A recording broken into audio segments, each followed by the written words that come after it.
In this short film, we'll look at some of the views from children and young people in care on their well-being. The Bright Spots programme is a partnership between the University of Oxford and Coram Voice, a children's rights charity. And over the past decade, the two organisations have been working together alongside children and young people to understand what makes life good for children in care and care leavers. The Bright Spots programme is all about helping local authorities to explore how their children in care and care leavers feel about their lives, and then using what they find out to address the issues that they say are important. Because if we look at official statistics about children in care, they tell us very little about children's lives. There's no data on whether children themselves feel happy, safe, whether children feel that they are doing well. So the Bright Spots programme is all about subjective well-being. And the well-being indicators that have been created are measured by two surveys, the Your Life, Your Care survey, and for care leavers, the Your Life Beyond Care survey. Here you can see the well-being indicators for Your Life, Your Care. These were co-produced with children in care, and the aim is to try to shift the focus of the care system onto the areas that really matter to children. So when you look at all these different domains that children have urged us to think about, you see things like having a pet, having a really good friend, trust as a really important aspect of relationships with your social worker and with your foster carer, making sure you're included in decision, things like, do you feel happy with how you look? And all these areas are what children told us are important in terms of their well-being. Because we feel that what's important to children and young people is not always the focus of children's social care, but we think it should be. Since the Bright Spots programme started, we've collected over 24,000 voices through our two surveys, working with over 80 local authorities across the UK. And all of the things we ask about are important to children's well-being. But the analysis we've done has shown that some things are more strongly associated with well-being. And these will be particularly important to focus on in the services and the support that you give to children in care. So across all our ages, from 4 up to 18, these are the factors identified as associated with well-being. Having trusted and available social workers, having good friends, liking school, feeling that you see your parents and your brothers and sisters as much as you want to, feeling safe and settled where you live, and having trusted and sensitive carers. The factors associated for the younger children include things like making sure carers notice how you're feeling, and for the older group, being trusted and having opportunities to be trusted yourself. Doing similar things to friends, having fun, feeling that you don't have bullying in your life, doing similar things to your friends, being happy with how you look. For the younger ones, really feeling that they've had an explanation from an adult and they understand why they were in care. Involvement in decision and having that chance to practice life skills. Once local authorities have received their Bright Spots findings, they're really encouraged to work with their young people on solutions and how they're going to respond. Here we'll look at an example from Hull City Council. They heard from a large number, over 400 children in care and care leavers, and their Children in Care Council was inspired by what everyone had said to make a film called Dream On.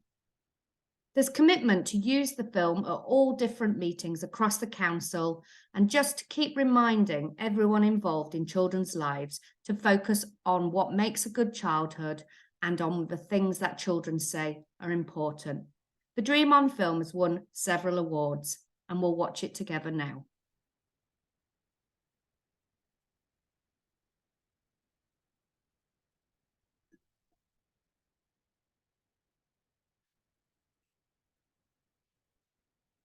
I've just woken up and I don't want to open my eyes. I want to keep them shut. I'll tell you why I don't want to open them. I'm scared that I'm going to open my eyes and not see my bedroom ceiling with the light and the pink lampshade I've had since I was 4. I don't want to open them and found out that what happened yesterday wasn't a dream. I really, really want what happened yesterday to be a dream. And I can wish it to a dream if I don't open my eyes. The thing that happened yesterday was crazy. It's been bad at home for a while. There's been a lot going on. A lot of late nights, people around, no food in the fridge, drugs going on, drinking. There's been bad stuff for a while. But then a few weeks ago, it really got worse. Yesterday was the day it spun out of control. My social worker turned up with the police and I was taken into care. But if I just keep my eyes closed, it can all be a dream. I can dream on. And if I do dream on, then this is what would happen in that dream. I'm not at home, I'm in care. That means I'm safe. I've opened my eyes and I've got a nice bedroom. It's warm, it's got curtains. My social worker bought some clothes round in a bag. I put them on and go downstairs and there I find my new carer, who smiles at me and offers me some toast with jam on. And then, and this is really important, she explains to me what has happened and what might happen next. And she listens to all my questions and does her best to answer them. And when she can't answer them, she's just honest about that.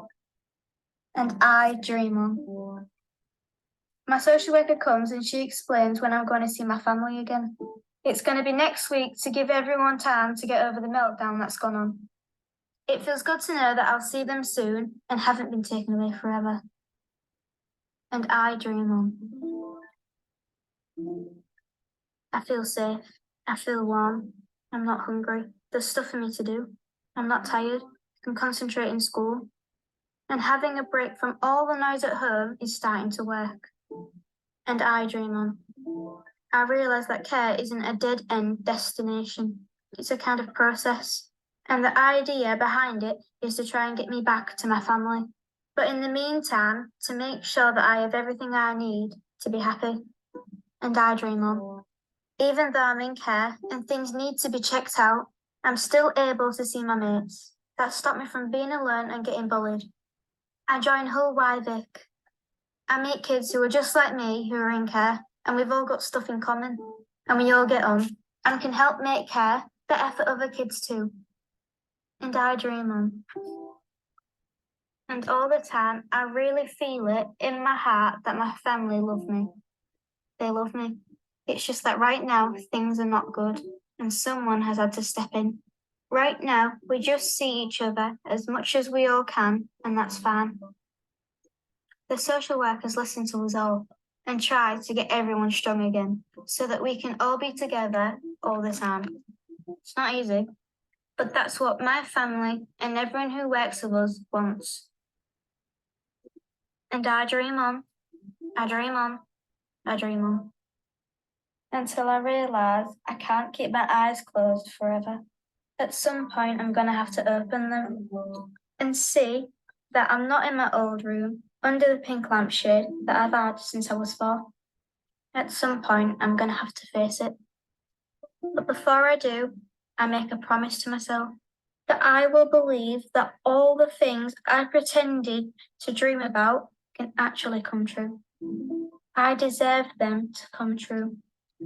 To see my family, to be safe, to have people who listen, to have someone to look after me, to learn in school, to have my mates around me, to have a future and a childhood.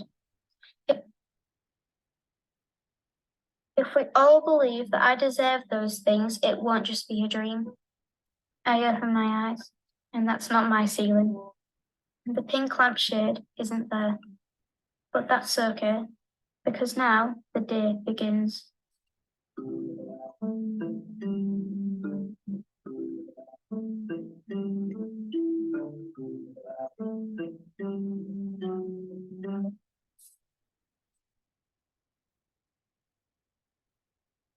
The example from Hull you can find in the Core and Voice Resource Bank.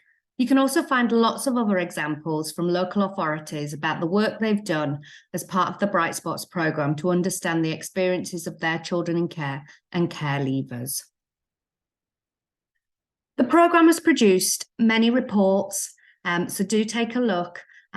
We've got reports all about how children and young people are feeling and the voice of young people.